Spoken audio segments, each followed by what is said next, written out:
Coach Jim, welcome to Sports Spectrum. Oh, man, thanks for having me. What an honor to be with you today.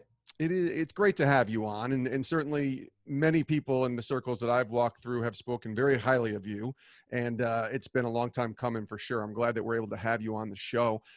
Let's talk about, I guess, where you are right now and the state of everything going on. You should be getting ready to probably coach a baseball team and a game as we tape this in early May, and obviously that's not the case with everything that's taken place. What's this been like for you? Yeah,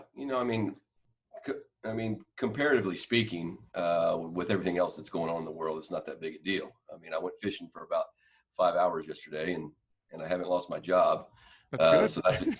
So that's a good thing, or haven't had to, take a huge pay cut. So comparatively speaking, we'll deal with it. But if you're just talking about relative to baseball, obviously, yeah. It's Friday, May 1st here, and it's going to be 90 degrees all weekend and not a lot of humidity. And we'd be playing a great, 3-game series against somebody in the Big 12 with big crowds. And this is the time of year that you're getting close to postseason and qualifying for the NCAA tournament and all the things that go along with that. And it's also the time of year that once the players get finished exams, it's just baseball. And we've had a lot of years where, we've made some deep runs into the College World Series, and you're all together for 4 or 5 weeks. And obviously academics is the main reason they're here, but that's an awful fun time when they don't have school and we just have baseball. It's actually the closest thing you get to being a pro player as a college player. So those are fun times. And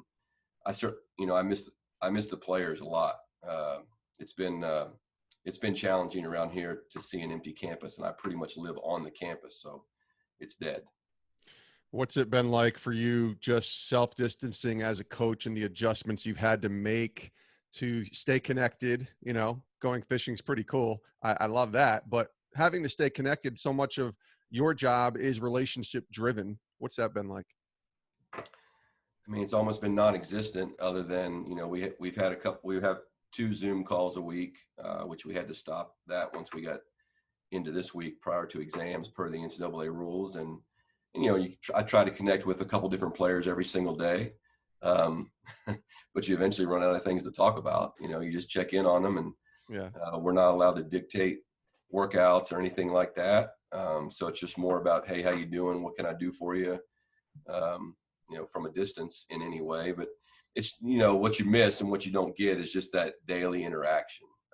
Obviously the competition, the baseball side of things, but just seeing guys face to face and interacting with them away from the field, in the locker room, in the batting cages, things like that, and our coaching staff. I mean, and our support staff. We have a phenomenal group of people here that have been together for a very long time, and so as well as I do that that becomes like your family. And both of my children, one's 20, one's 19, and they're busy, and so, when they're running around and doing their thing and my players are gone, it's a lonely time. Yeah. Take me back to March 11th, March 12th, around that time. I remember March 11th, I think was a Wednesday.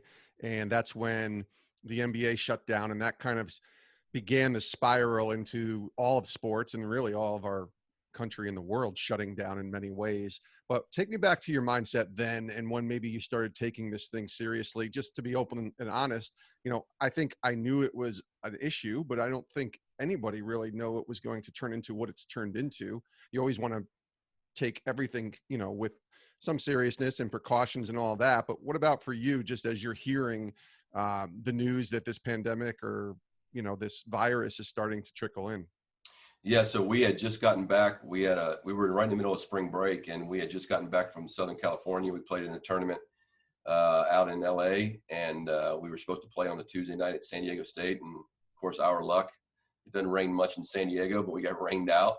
And we came back on Wednesday. We landed about 5 o'clock and came straight to the field, and we were practicing. And we were having a great practice that night, and our trainer walked up to me and showed me his phone and said, the NBA just canceled their season.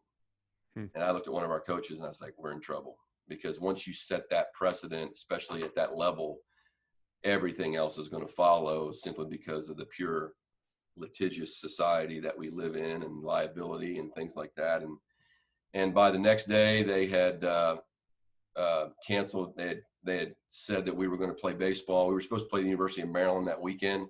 They had said we could play, but with no fans. And I think by about the end of that day, they had canceled the College World Series. And our poor women's basketball team, all the basketball tournaments got canceled, and our women's basketball team here had an incredible season. They finished second in the league in the regular season, and we're headed towards the NCAA tournament with 6 seniors. And while they're on the plane back from the conference tournament, they got the word that the NCAA tournament was canceled. And so I felt horrible for our team, but really bad for our guys. And then within the next 24 hours after that, they canceled the season. And so it was stunning. Only 15 games in. You obviously have been coaching a long time, but nothing ever prepares you for a moment where you have to stand in front of your team and tell them that they can't play anymore. What was that like, going into a clubhouse and having to have those difficult conversations with those players? It was tough, but it's way different today than years past, simply because the rumor mill and social media was spinning out of control. And so they had read things online on Twitter, or just things they are constantly attached to. And so I don't think it shocked anybody. And one thing, I'm super proud of college athletes in general, but especially our team.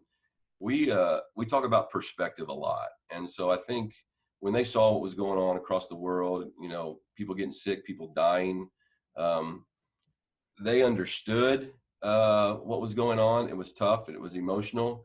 But at the same time, comparatively speaking, one thing we try to use in our program is the phrase "compared to what." So this just really happened to me. It's really bad compared to this. And so there's somebody always has it worse. And we just try to stay, keep that mindset. And the rumor mill had also begun that everybody was hopefully going to get a year back, including the senior class of the spring sports. And so I think that, I know for me personally, that gave me a little bit of light at the end of the tunnel, and the tunnel is really far away. That light's really far away right now.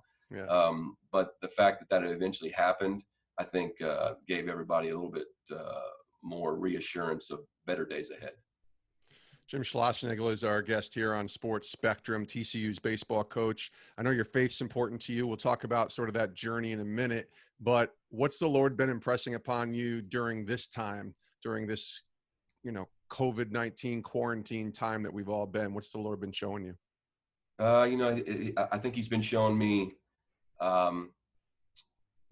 where areas in my life, with all this time, you can going to go one of two directions. Either Satan's going to take that time from you and use it for his detriment, or the Lord's going to push you to use it for his glory and for my own improvement in my faith walk.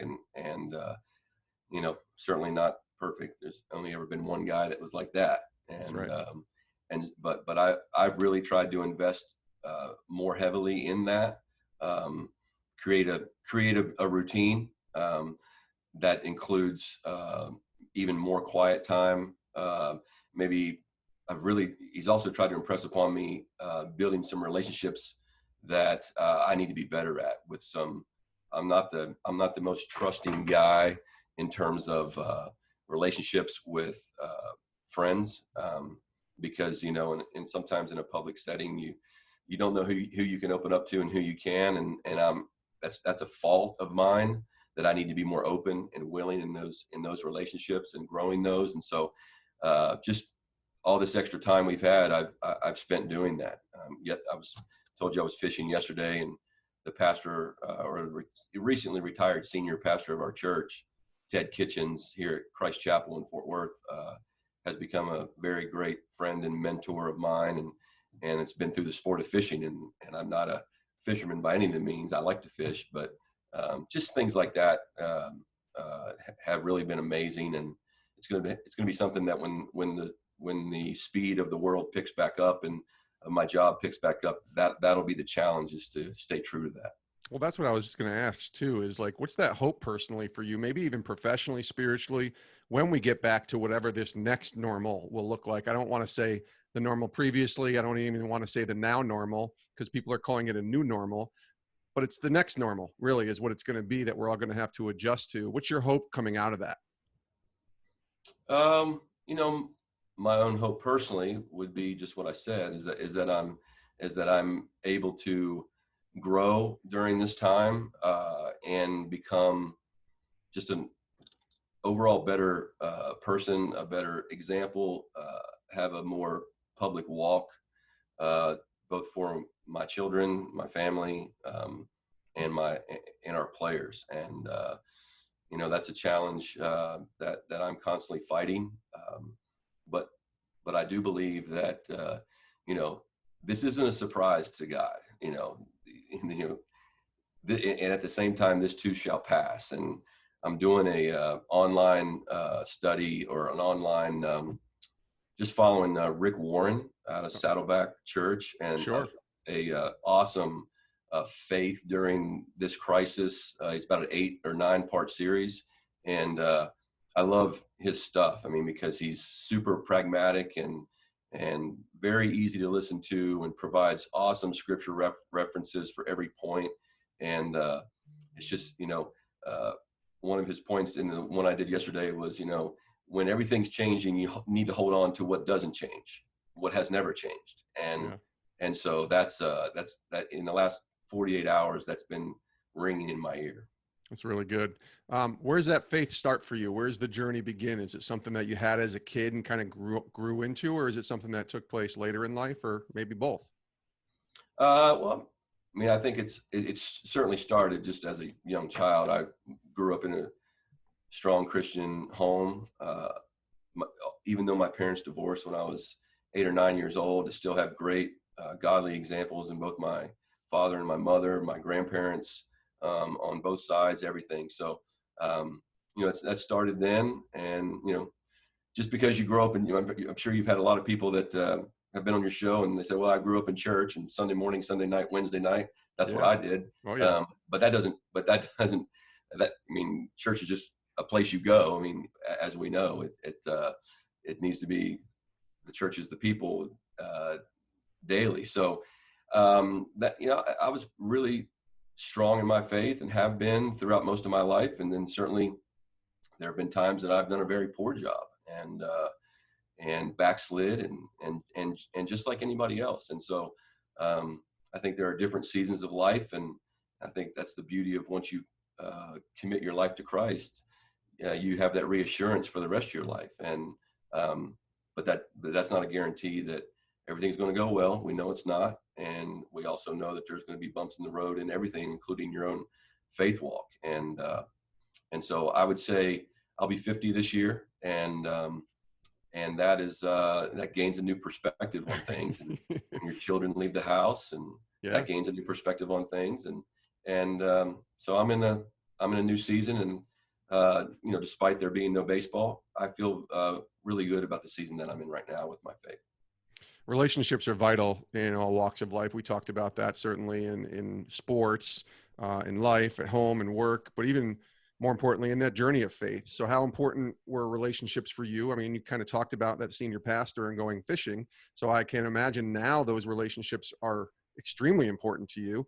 But growing up and maybe getting into your 20s and in your 30s, you know, what were some of the lessons you learned in the idea of how important relationships were for you spiritually? Um, I've always tried to. I believe a true friend is, or let me go back. You know, I believe that the social theory, you're the average of the 5 people you hang out with the most. Right. And so I've tried to have, when a true friend to me, and this is debatable by some people, but to me, a true friend is someone that is yes, he's there for you. They're positive, that kind of thing, but they hold you accountable. And so I've always tried to have someone in my life like that. What I've transitioned to is I need more people in my life like that. My mother has always been like that for me. My father has been like that for me. But I grew up in Hagerstown, Maryland, and I left when I was 18 years old to go to college, and I haven't been back since. Moved all across the country, the East Coast, New Orleans, Las Vegas, now 17 years in Fort Worth, Texas. And so, I've always been in church. I've always had at least one person in my corner, but not nearly enough. I don't believe one person can do it. And number one, that's too much to put on one person. And so I've really, especially during this time that we're talking about, I've really tried to surround myself with that. Been through a lot of challenging times, a lot of challenging things in my life the last 3 years, and so that's created even more of a need of that. And so, like I said, you can run two directions because Satan is certainly there, right around your shoulder or on your shoulder all the time with that whisper. But certainly God's whisper is greater, and that's the one I'm trying to follow. You mentioned those challenges. You certainly don't have to share if you don't want to, but how have challenges helped kind of refine you? I tell people, the setbacks can either set us up to define us or refine us. How have those challenges helped you, kind of grow in what you've learned over the past few years? Yeah, I don't mind sharing. I mean, because I think it's important to share because, sometimes you turn on social media on Instagram or Facebook and everything's all puppies and ice cream and roses, and that's not what life is. We know that. And so Correct. Yep. Everybody's going through something, and it's a broken world. It's going to remain that way. And wasn't designed that way, but that's what it became. And so my biggest challenge in my life has been that both of my children have a retinal disease, and that's very genetic, but yet it's not seen for 200 plus years on my side of the family, or 200 plus years on my wife's side of the family. And recently, which is another challenge, my ex-wife, which is tough to talk about too. But anyway, so my children, they've battled that since being a toddler. And in October of this past year, just almost in an instant, my son lost his vision. And we're hopeful that there's a lot of great research, and there's a lot of, we're going through some things right now that there may be some hope down the road to help them both. But that has been a weight that never ever leaves. And I think I don't know if it's sinful nature of man, but we say we want to trust, and I want to lay that at God's feet, and I certainly do every single day, every moment, almost every moment of every day, any quiet time. I'm praying that please heal my children. And but in our, as a coach, especially, you want to control it. As a dad, you want to fix it. My job's to fix it. And I can't send more emails. Every single retinal specialist in the world, I promise you, they know my name. Because I'm in constant contact with them, but I can't fix it. And so, I'm just trying to lay that in his hands and say, your will be done. And that's way easier said than done. Yeah. Thank you for sharing that. I think it's important too, to share when willing, because if it can help another person, in my opinion, I've shared a lot of my brokenness too in my past. I think it's important to share if it can help someone else. How have you seen, and I don't know how much you share in this story, but how have you seen this story be able to maybe be a way for you to encourage others, right? And to show them, hey, like you said, it isn't all roses and puppies and ice cream, although I could go for some ice cream right now. It's not all for that, right? Yeah. And so how have you seen your story be able to help others as you share it, right? Yeah. Well, first of all, man, I talk about this, I'll start crying, but my son, the way he's handled it, like he's my hero. His courage, his competitiveness, his positivity. I mean, there's a lot of days that, I want to curl up in a ball and don't even want to walk outside. And same thing with my daughter. She still has a little vision left in one eye, but we don't know obviously what their future holds. And so, So first of all, it's just, I've learned a lot from him. And when he hears me have a down moment, and he's like, Dad, we're not doing that. we're not thinking like that. And so, he's just a true hero for me right now. But things like this, they give you a platform, and you have a chance to, you just have to get on your knees and say, all right, Lord, what do you want me to do with this? What am I supposed to do with this? You knew this was going to happen, and this isn't a surprise. And so my now ex-wife, but Cammie and I created a charity, a foundation several years ago called the RBI Foundation. And we had been fortunate enough to go all over the United States to try and find answers for our children, which we eventually did, at least what they have, and identify the gene, which is the first step in eventually, hopefully, getting it fixed.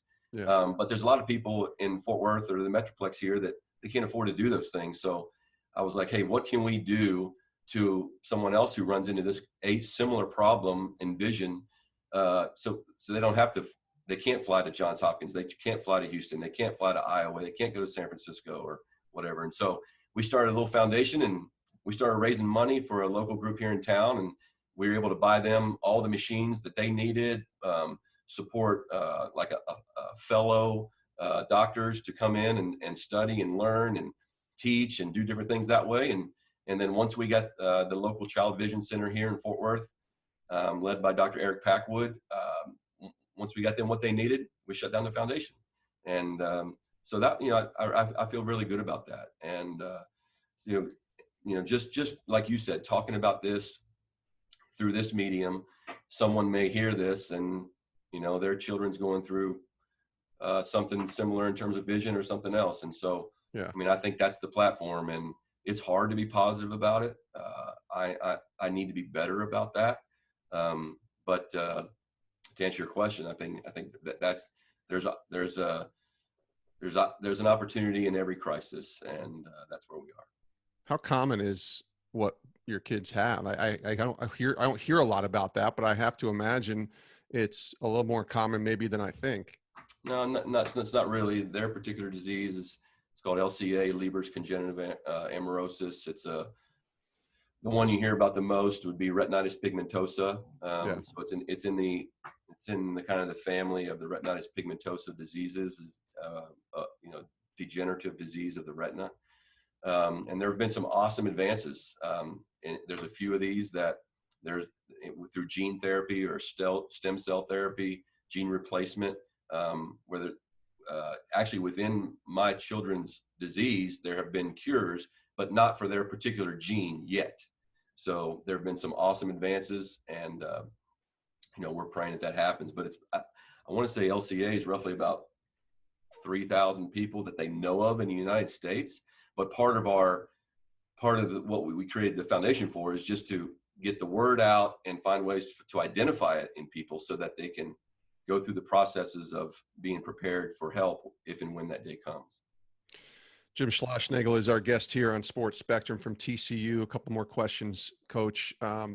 So you want to be a great coach, obviously, and you want to have a drive to be a great coach, and yet life is there. And what you just shared is real, and it's stuff that you're going through, just like we're all going through stuff.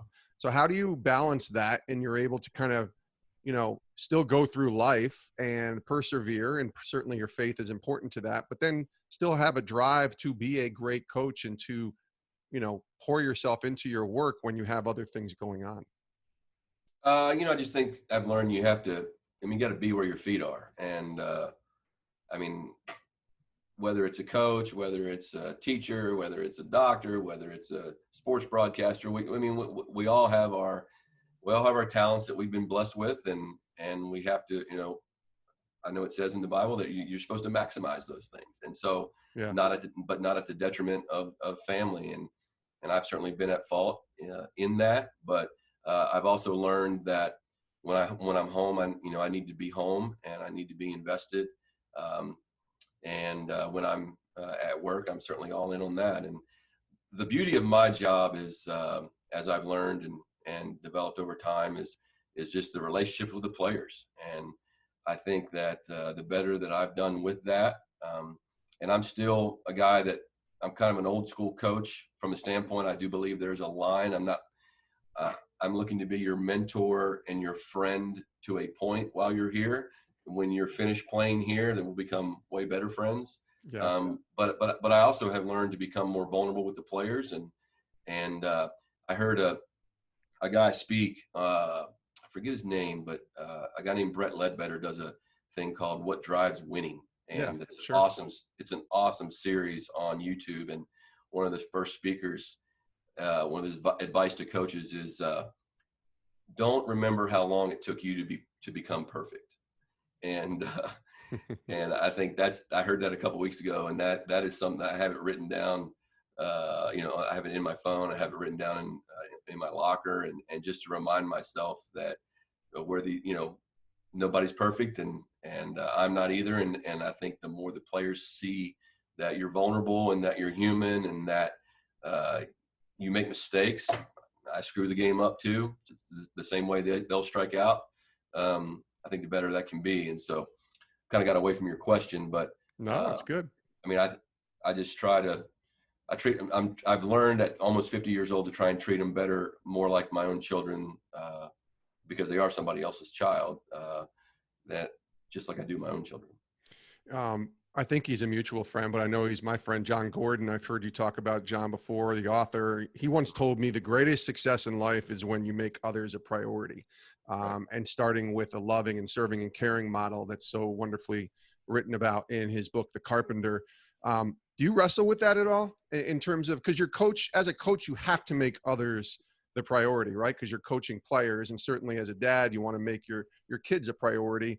But we all are selfish by nature, and we all want to make ourselves a priority, sometimes often over those other things. Have you ever struggled with that, maybe in a push-pull in your relationships, both with the Lord and with others? I definitely struggled with it in the first 2 to 3 years in which I became a head coach. As an assistant coach, if you went back and talked when I was an assistant at Tulane or Clemson, you talk to those guys, like if you say, hey, what's Coach Slosh like? They'd say, man, he's awesome. Right? You can talk to him about anything, and da-da-da-da. And then when I became the head coach at UNLV, I had a coach tell me one time, he goes, it's going to be different when the wins and losses go next to your name. And I was horrible. I did what I call personalized the performance of the players. When he strike out, I was like, you're doing that. Why you're that's taking food off the table, right? Right. That's And he's not affecting trying. you. Exactly. And so, and I was horrible. And there are moments even now, 30 years in, that I sometimes fight that because I'm a super competitive guy. But at the same time, I'm not afraid to admit I've done, I feel like, really well with being selfless. That there are times I've had people tell me you need to stand up for yourself a little more. But the number one core value of our program, we have 3 core values in our program: selfless, excellence, and energy. And selfless is by far the most important thing, because and how we define that is, this life is not about you. It's about what you can do for other people. And certainly, from a baseball sense, the game knows the more you give, the more you invest in others, the better teammate you become. Then for some crazy reason, the way the world works, it eventually turns in your favor. And I've tried to apply that to the rest of my life, and both in my family and elsewhere with relationships. And so I'm very confident in that. Last couple of questions here, Coach. I was talking to a couple of your players, and they told me one of the questions I should ask about when I'm talking to you is the impact that Micah Ahern, I'm not even sure if I pronounced that name right, I believe I did, Ahern has had on your life. Can you talk about Micah and just kind of how special he was to you, and maybe share a little bit about his impact on your life? Yeah, he's still special every day. So yeah, he's tough to talk about. So in the summer of 2013, I was coaching the USA national team, and we were in Japan playing. And I've always been a guy that's, big into community service, especially for our team, with number one core value being selfless. Obviously, we need to pretty much say yes to almost anything that we're allowed to do. But at the same time, as I was sitting out in Japan, I felt like we were, 2 inches deep on everything. We weren't bought into, and not that I would ever say no to something, but it was surface level stuff, and which was helpful, but it wasn't as meaningful to me. And literally the next morning that I was thinking about this in bed, I received an email from a group called Team Impact, and I think they're out of Boston. And they said, "Hey, would you be interested? We combine we bring together critically ill children and their families with local athletic teams, and we believe through the power of team and sport that we can, raise them up and give them an experience outside of what they're dealing with." And I immediately forwarded it to our director of baseball operations here, Meredith Montgomery, and I said, "I'm in on this. We're doing this." And yeah. And we have a phenomenal children's hospital here in Fort Worth, Cook's Children's Hospital. And boy, I tell you what, if you ever think you're having a bad day, step foot in a children's hospital, So anyway, we came back and we got to spend time. We got to meet Micah and his family from Arlington. And then we just developed a relationship. We signed him. We had he's an official part of the official class of, I don't know, whatever, 2028 or something like that. Yeah. And which when that day comes, we'll celebrate his signing to TCU again. But then we just gave him open access, and we didn't, he came when he could come. We gave him a locker. He had a uniform. He could come in the dugout in the third inning and leave in the fourth. He could come in the first and leave in the ninth, but he was always around and got to know his family really well. And this certainly isn't the reason we did it. But we met him in 2013, and that was the worst season that I've had as the coach at TCU.